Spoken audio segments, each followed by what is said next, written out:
Well, as always, it's very nice to see everybody here this morning. In light of the vast destruction and loss of life as a result of naturally occurring events, many people come to believe that there is either no God at all, or that God is certainly not a good and benevolent God.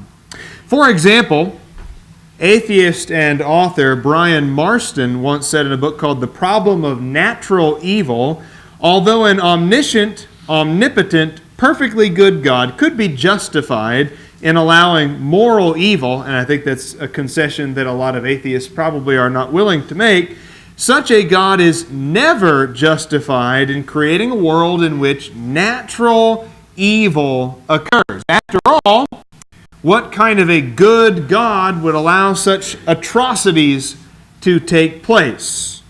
You know, when I think about it though, rather than proving that God doesn't exist, earthquakes and tsunamis and hurricanes and forest fires and diseases and the like only disprove the existence of the kind of God that we sometimes invent for ourselves. Another writer out of World Magazine retorted saying, that kind of a God simply does not exist. The image of a nice deity who looks benignly down from heaven, wanting us all to just have a good time, is wish fulfillment, a fiction we might make up so that we end up feeling better about ourselves. A lot of atheists and unbelievers alike will say, a truly good God would never allow so much suffering to exist in a world of His own design. A truly good God would not allow so many people to feel pain because of conditions that He either created outright or allowed to exist. When you look at earthquakes, what kind of a God would allow earthquakes to happen? When you look at cancer, what kind of a God just allows cancer to run rampant in the human body? When you look at hurricanes, droughts, starvation, what kind of a God would allow those sorts of naturally occurring events and conditions to exist and not intervene in them, not interfere somehow to alleviate human suffering? Let's look at this idea, first of all, of natural evil. What is natural evil? What's the difference between natural evil and moral evil? Obviously, moral evils are worth their own conversation sometime. Murder and rape, stealing and the like. They're not the same things as meteorological disasters or diseases or other naturally occurring painful or negative events. They're two different categories of evils. And like the atheist reminds us in the quote from earlier in the lesson, we might find a philosophical way of dismissing or excusing God because of moral evil, because it's not like God forces the murderer to commit murder. God does not tell the rapist to commit rape. God does not encourage the thief to steal. That's not exactly God's fault that moral evils exist in this world. But we can blame God for things that He did create, conditions that are, in fact, His fault, right? Right? Can't we do that? And it's almost easier to dismiss the moral evils, isn't it? Because at least with the moral evil, we can kind of point the blame somewhere. We can say that murder happens because of murderers. And if we want murder to stop, we simply punish the murderers. At least that's kind of the reasoning that a lot of people might have about it. We can kind of dismiss or excuse the moral evils because we can feel like we can protect ourselves from those things. We feel like we can help create conditions and an environment in our lives that insulate us somehow from those moral evils. If you don't want to know what bad people do, don't watch the local news at night, right? You can turn off the TV. Keep the bad people out by installing security devices in your home, keeping a gun at your side at all times, buying an insurance policy. I mean, there's a lot of things that we feel like we can do. I'm not saying that it actually does prevent them or that we actually can take fate into our own hands somehow, but there's a lot of things that we feel like we can do to alleviate or prevent or punish the purveyors of moral evil in this world. But we all suffer seemingly indiscriminately at the hands of a God who allows natural evil to exist. And this seems at first to be incongruous with our belief in a fair, loving, and just God who rewards the righteous and punishes the wicked. And as easy as it is to be angry with God for this apparent breakdown in what seems like justice or injustice for us, would we really want to live in a world that did not have the conditions which precipitate storms and earthquakes and infections? Try to remember that God created this universe with inviolable, universal, natural laws that make our existence possible. In an article called "Where is God When Bad Things Happen? Why Natural Evil Must Exist?" Richard Deem said, "I'm convinced that the majority of people who make the claim that natural evil must be eliminated by God have not considered the implications of their ideas on the way the world would operate if they were in charge of Earth's design. Are these natural evils really gratuitous, or do they serve important functions in the Earth's design?" Remember that there are some very basic forces that act in this universe. And they're forces that, yes, will occasionally result in loss of life, but they're forces that nevertheless make life possible. Would you want to live in a universe without gravity? I don't think I would. Would you want to live in a universe without the laws of thermodynamics? Again, of course you wouldn't. Would you want to live in a universe without electromagnetic forces? No. Would you want to live in a universe without strong or weak nuclear forces? No. The entire universe would literally fall apart if it wasn't for these natural forces, these natural laws that are part of God's design.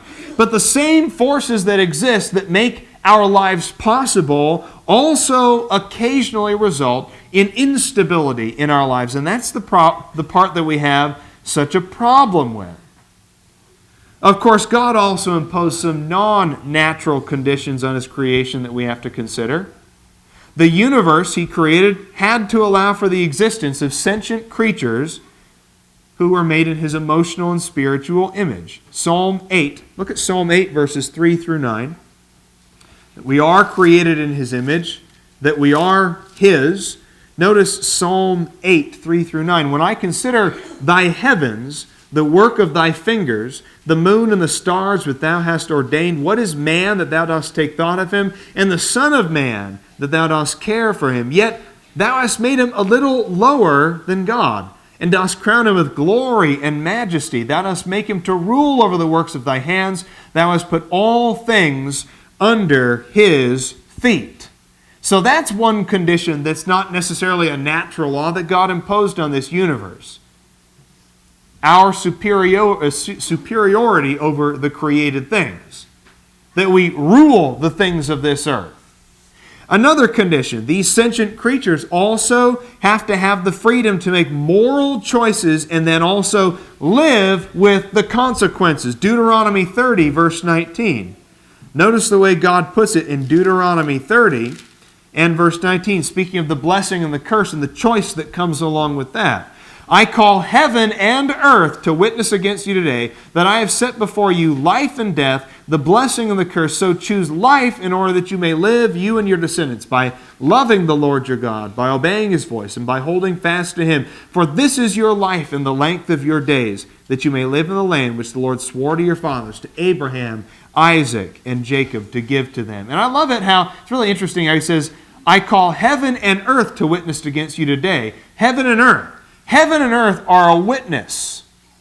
They are a witness to our free will to choose the blessing or the curse, to choose right or wrong. That is a condition that God imposed on this universe.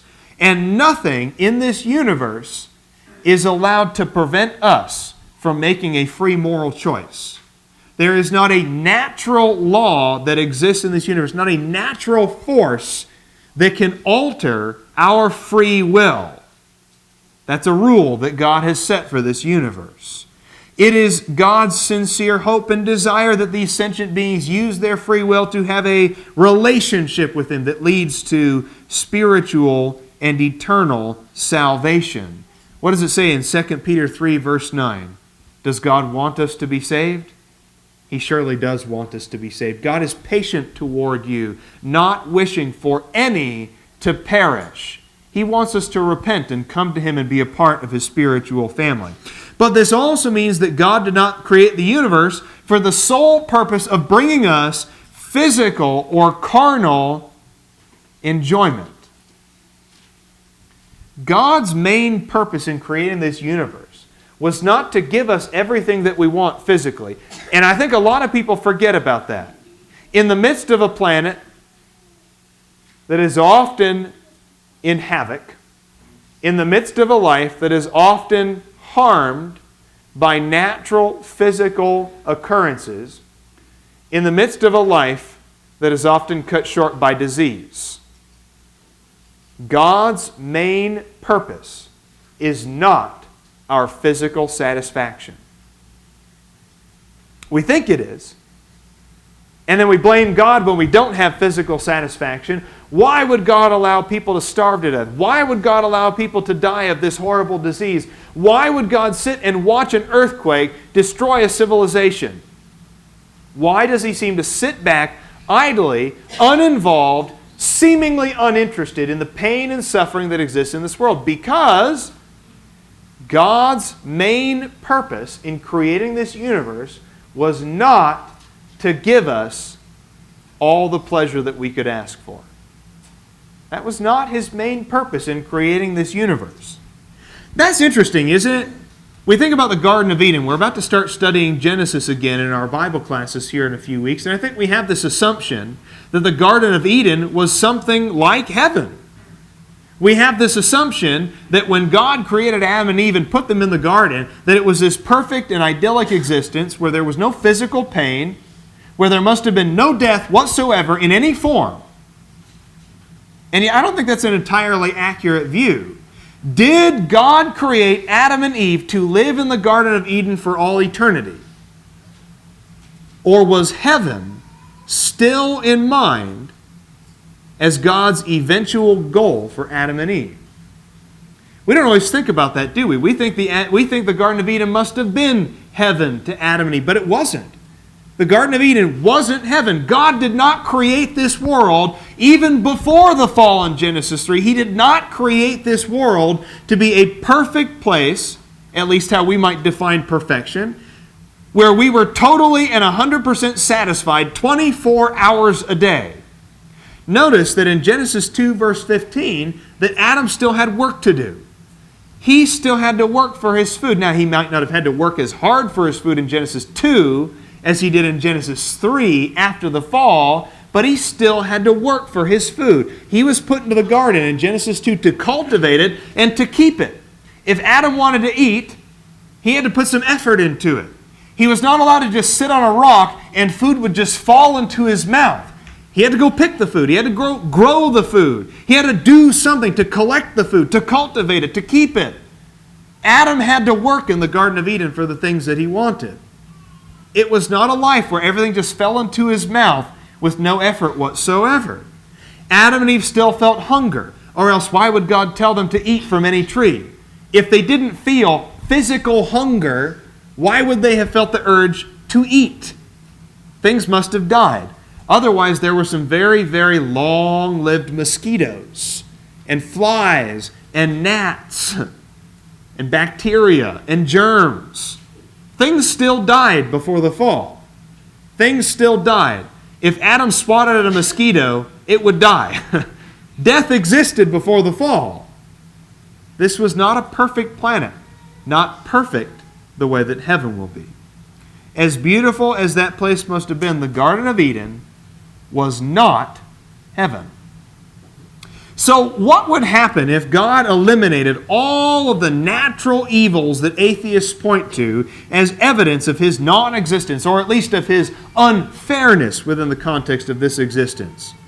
One thing to remember is that God created a world ruled by natural laws that He established at the creation. For example, gravity. Remember, nobody's above the law. If a person steps off the roof of a building, is gravity going to pull them toward the pavement below? Yes. Invariably? Yeah. Even if the guy puts on a glider, is gravity still going to operate on that glider? What about airplanes? Okay, Sterling. Even airplanes have to operate within the context of natural laws. The airplanes are not disobeying gravity. They're simply working within the confines of the laws that exist around them. Birds are the same way. God created natural laws that are inviolable, that are unchangeable. And every time I step off a building, I'm always going to fall to the ground. If I step in front of a moving train, every time I step in front of a moving train, that train will hit me, right? These laws are inviolable. What if I pray? What if I pray really hard and I said, God, suspend the law of gravity just this once. Make a special exception just for me. It still doesn't work. God, just this once, suspend the laws of motion. Just this once for me. Please, just one time, allow two objects to occupy the same space. And I'll step in front of that train and see what happens. Just this once, suspend the laws of nature, the laws of this creation. The same laws that govern gravity and motion also govern meteorology, hydrology, and geology. All of nature is regulated by these laws, not just the parts that we find convenient or comforting.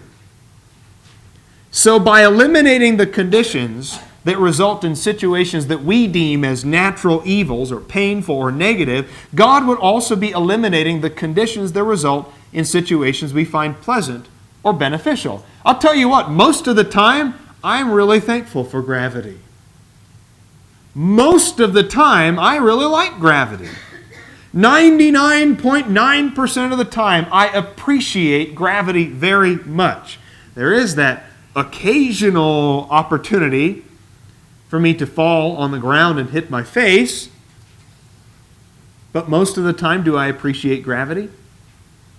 So isn't it interesting? Isn't it interesting that 99.9% of the time we appreciate the natural laws that God has imposed on this universe, but it's that 0.1% of the time where we don't like the natural laws God has imposed and we blame God for it. We get angry at God and we just, well, therefore God must not exist. Either that or God is unfair. What, God is unfair for creating natural laws that 99.9% of the time you find beneficial? Or at least 99.9% of the time you hardly even notice that they exist because you take them for granted? And yet that 0.1% of the time where that natural law results in pain of some kind for you, you are angry at God and you blame God. I'm not so sure that's fair. So many of the natural evils that we claim are natural evils are simply a byproduct of something that is in itself beneficial to our survival or enjoyment. According to one writer in a book called The Roots of Evil, and by the way, Norman Geisler is a great writer, awesome writer. But he said in The Roots of Evil, in a physical world where there is water for boating and swimming, some people will drown. If there are mountains to climb, there will also be valleys into which one may fall. If there are cars to drive, collisions can occur. It may be said that tornadoes, lightning, hurricanes, and other natural disasters are likewise byproducts of a good physical world. For instance, the purpose of rain is not to flood or drown, but the result of rain may include these disasters. Likewise, hot and cold air are an essential and purposeful part of the physical world, but under certain circumstances, under certain conditions, they may combine to form tornadoes. So who are you really angry at? How can you possibly be angry at a God who created natural, inviolable laws that more often than not result in our benefit, but that occasionally may result in our pain and suffering? Again, I think that we're being a little bit unfair about this, aren't we? The natural laws that God created to allow us to produce fire and harness it also allow us to destroy forests with it. Laws that make it possible to have things constructed of human life also introduce the possibility of the destruction of human life. God's benevolence, God's love, demands equal access to both the good and the bad by all people. God does not pick and choose who gets to have the good things and who gets to have the bad things. Tornadoes do not just destroy the homes of bad people. Starvation does not just hit bad people. Remember, Matthew chapter 5, verse 45, "For he causes his sun to rise on both the evil and the good, and sends the rain on the righteous and the unrighteous." And I think the flip side of that is true as well. God also allows the famine to fall on both the righteous and the unrighteous. God allows the drought to fall on both the righteous and the unrighteous. Lamentations 3, verse 38 in the Old Testament. "Is it not from the mouth of the Most High that both good and ill go forth?" And it's not saying that God picks and chooses, I'm going to make good go on you and ill go on you. What he's saying is, we should appreciate that God is fair, that God is even in the distribution of good and ill in this world. Is it not from the mouth of the Most High that both of those things come? Maybe another lesson there is this. We appreciate the good so much, don't we? I guess you could probably say we take for granted the good so much, don't we? But do we ever take a few minutes to consider that even the evil things in this world, the ills, have some benefit to them as well? How about earthquakes? Let's consider just one illustration. We don't have time in this lesson to talk about all of the ways that natural evils actually have some very positive natural results. But let's just take just one for example, a big one, earthquakes. I don't know how many times I've heard the atheists say, why would a good and benevolent God allow earthquakes to happen and cause so much pain and suffering in this world? And they look at all the pictures. Remember when Haiti was hit by that earthquake a few years ago? That was awful. And it was, in particular, it was awful because Haiti was just a country, of all countries, it was probably the least prepared for something like that to happen. That country has so little infrastructure, a corrupt and ineffective government, so much poverty. And we looked at pictures of Haiti being devastated by that earthquake. And we just thought, why, God? Why would you allow that to happen? And then Hurricane Katrina happened. Why, God? Why, God, would you allow so much suffering to happen? Just last week, Buffalo, New York, was hit with 5 feet of snow. You know, here in Phoenix, we hear 5 feet of snow, like, I didn't think 5 feet of snow could fall. That's why I live in Phoenix, because snow is the devil. It's in the Bible. It's in the back somewhere. And we look at that. And a number of people have died because of that as well. Trapped in their cars, buried alive under snow, frozen to death. And we look at things that we go, why, God? Let's consider earthquakes, for example. Just one example of the many. If the unbeliever could have it his way, if the atheist really could just have it his way, he would have done a much better job of creating this universe than God, right? Well, I certainly wouldn't have created a world with earthquakes, that's for sure. If I was God, I would not have created a world with earthquakes. And again, that's just one of the many things that the atheist or the unbeliever might say, well, if I was God, I definitely wouldn't have done this. I definitely wouldn't have made the world like this. I definitely would have done it differently. Okay, well, let's think about that for a second, okay? I would not have created a world with earthquakes. All right. What would need to happen for our planet to have no earthquakes? What would you have to eliminate? What would you have to alter in order for this planet to have no earthquakes at all? First of all, plate tectonics. The Earth's continental crusts are essentially floating over a molten mantle. We all know that. We learned that in like 3rd grade, didn't we? And since these plates are floating over this molten mantle, occasionally the plates are going to rub into each other. They're going to run into each other. There's going to be some conflict between these floating plates. Everybody knows that. You put 2 kids into a pool, eventually they'll start arguing with each other. It's science. These plates are occasionally going to run into each other, which releases extremely large amounts of energy. Now, we perceive that energy to be earthquakes, the shaking of the earth. So, let's just say that the atheist could fix the problem of earthquakes by eliminating the molten mantle. Let's just, get rid of the molten mantle. Let's just say the earth is going to have a solid core rather than a molten core. Well, you know that Mars and Venus have solid cores, and they're pretty nice places, aren't they? I don't think so. The thing about that is, you can look at other planets in this solar system, like Venus and Mars. They have solid cores, and life is simply unsustainable, for a number of reasons, of course, but I think that's one of the many reasons why life is essentially unsustainable on Venus and Mars. So I don't think that really works. As it turns out, the molten interior of our planet is absolutely necessary for our existence. Its independent rotation within the body of our planet results in a magnetic dynamo that produces a field called a magnetosphere around the Earth. And if it wasn't for that magnetosphere, we would be bombarded with so much radiation that we would be dead like yesterday. If it wasn't for the molten core of our Earth, if it was not for the magnetosphere, life would not be possible on this planet. Well, hold on. Okay. Why don't we just get rid of the radiation then? Because if we get rid of the radiation, then we can get rid of the magnetosphere so that we can get rid of the molten core so that we can get rid of the earthquakes. Well, hold on a second. Where's that radiation coming from? Mostly it's coming from the sun. In order to get rid of the radiation, you actually have to essentially eliminate nuclear fusion within the sun, which you don't want to do that either. You eliminate nuclear fusion and you do not make life possible.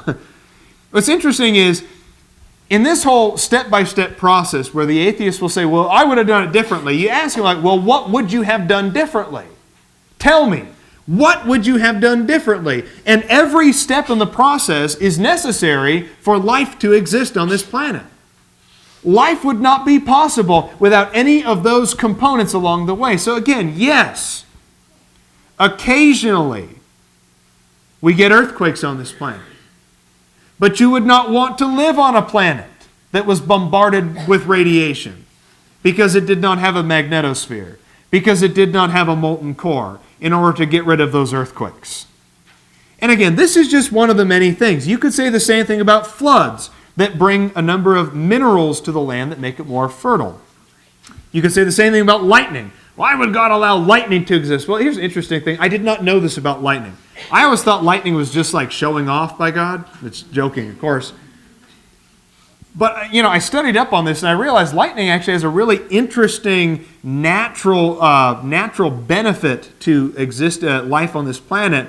When lightning strikes, the release of the energy from that lightning actually results in the splitting of molecular nitrogen and oxygen that, when recombined, form nitric oxide, which is a necessary component of life. And all of life on this planet, save for a few strands of bacteria, cannot absorb nitrous or nitrogen except in a chemical form through nitric oxide. So if it wasn't for lightning, life would not be possible on this planet. Forest fires are the same way. Hurricanes, and yes, even bacteria. Bacteria help in metabolism and vitamin production in our body. Viruses as well. People used to believe that viruses were worth nothing on this planet, that if we eradicated all viruses, life would be so much better. But as it turns out, viruses are actually a major part of the ocean's nutrient cycle. So without bacteria and viruses, life on this planet would not be possible. You notice how a lot of this ends up with the phrase, life on this planet would not be possible. It's almost like a divine designer went out of his way to make a planet in a universe that was entirely about making life possible. One writer said, "It distresses me that natural disasters are often termed acts of God, while no credit is given to God for years, decades, or even centuries of peaceful weather. God created the whole universe in the laws of nature. Most natural disasters are a result of these laws at work. Hurricanes, typhoons, and tornadoes are the results of divergent weather patterns colliding. Earthquakes are the result of the Earth's plate structure shifting. A tsunami is caused by an underwater earthquake. If we blame God for earthquakes, why are we so slow to give God credit for all the pleasant sunny days, all the good crops, all the times of stability, and all the naturally occurring blessings that we typically see on this planet? And yet we'll go out of our way to say an earthquake is an act of God. Yet the sunshine outside, the cool breeze on your face, the apple that grows in the orchard, those are not acts of God, but earthquakes are acts of God. The only thing God's interested in is our destruction, not our life. I think it's ironic and it is unfair. So you might say, why not selective divine intervention? We say natural laws are both inviolable and non-selective, which means that everybody must obey them or suffer the consequences, without regard to one's moral status. Jesus says in Luke chapter 13, verses 2 through 5, for example, or do you suppose that those 18 on whom the Tower of Siloam fell and killed them were worse culprits than all the men in Jerusalem? I tell you, no. Gravity worked, a tower fell over, people were killed. That was gravity. That's what gravity does. If you build a tower that's not stable, gravity makes it fall over, and sometimes people are killed by gravity, or by the towers that they very poorly build, which is brought down by gravity. But why would a loving God not intervene in something like an earthquake or a tsunami? This is sometimes called, in philosophical circles, the tinkering God argument. And atheists only ever appeal to the tinkering God argument in order to press their main argument, which is that the God of the Bible is either unjust for not interfering or is imperfect for creating a universe with so many damaging scenarios to catch us, capture us, and destroy us. I think the Christian doesn't need to lean on the tinkering God approach, though. I don't think we need to waste our time making those kinds of arguments, that we need to have a tinkering God who interferes at every opportunity, that if it wasn't for God touching every part of my life or helping me out here or bringing me over here or stopping the rain or starting the rain or bringing out the sunshine, if it wasn't for God, what would be... I don't think that we have to make those kinds of arguments, because the constantly tinkering God argument is fraught with difficulties and limitations. For example, one writer put it very well.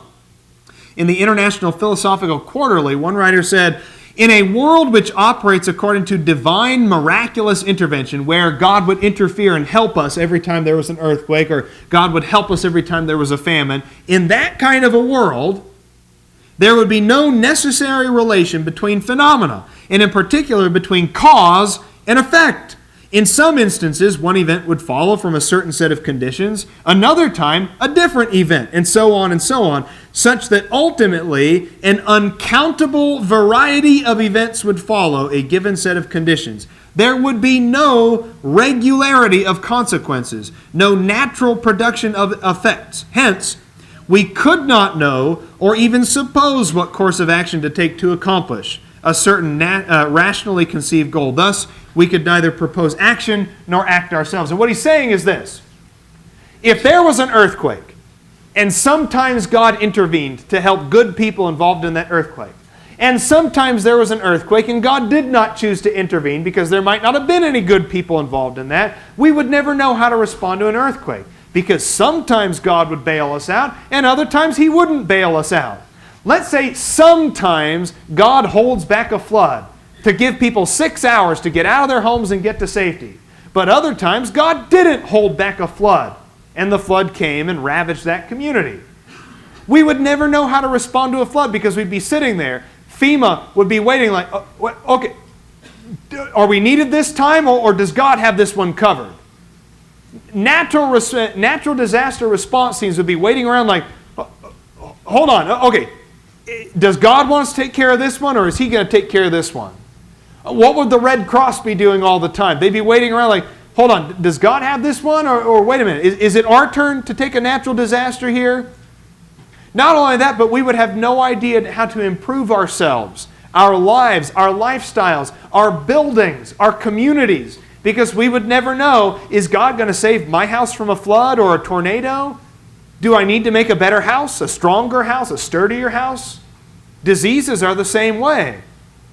If God sometimes intervened to help a person with a disease because God chose to help that good person, what if a bad person happens to have a disease as well? We would have no idea how to deal with it because sometimes God helps and sometimes God doesn't help. The only way that we can come up with cures and vaccines, the only way that we can build better houses and better bridges, the only way that we can know how to help each other better in times of emergency is if the conditions are constant and unchanging. If there is a regularity to this natural world where every law follows every other law, where every consequence follows, where every effect follows a certain cause, and we knew it every time. Gravity works the same way on all of us. Weather works the same way on all of us. Our bodies, our homes, the sky, the earth. So why not selective divine intervention? If God were to break the laws of physics routinely, science would not exist, according to one writer, since it would be impossible to determine how the laws of physics operated. In essence, there would be no reliable laws of physics to measure, since God's interference would make measurement totally unreliable. So why couldn't God have just created a universe without suffering? Why does the natural order of this creation include conditions that sometimes result in our pain or our destruction? Going back to one of our earlier points in the lesson, God did not create this world for our physical satisfaction. This world is preparatory. This world is here to prepare us for the life that we're meant to have. We're not meant to live on this planet forever. And because of certain physical conditions, sometimes people live on this planet for a very short amount of time. Others live for a very long amount of time. Either way, we're not supposed to live on this planet forever. So all of the things that we see on this planet, the things that we deem good and the things that we deem evil, the things that we think are pleasant and the things that we think are painful, all of the things that we see on this planet are meant to lead us to something better. Earlier in the worship service, we read Romans chapter 5, verses 1 through 5. I'd like to close our lesson by reading that passage again. Romans chapter 5, 1 through 5. And notice the purpose of pain, the point of suffering here. And that suffering and pain are, in fact, a part of God's plan to get us to heaven. Therefore, having been justified by faith, we have peace with God through our Lord Jesus Christ, through whom we also have obtained our introduction by faith into this grace in which we stand. We exult in hope of the glory of God. And not only this, but we also exult or boast in our tribulations, knowing that tribulation brings about perseverance. Perseverance brings about proven character, and proven character brings about hope. And hope does not disappoint, because the love of God has been poured out within our hearts through the Holy Spirit who was given to us. Maybe it's time to say goodbye to your dependence on this planet, at least your eternal dependence. Time to say goodbye to the love that you have for this existence, and live a life here that results in a life where you ought to be, which is in God's presence in heaven for all eternity. Whatever needs you might have, please come forward as we stand and sing.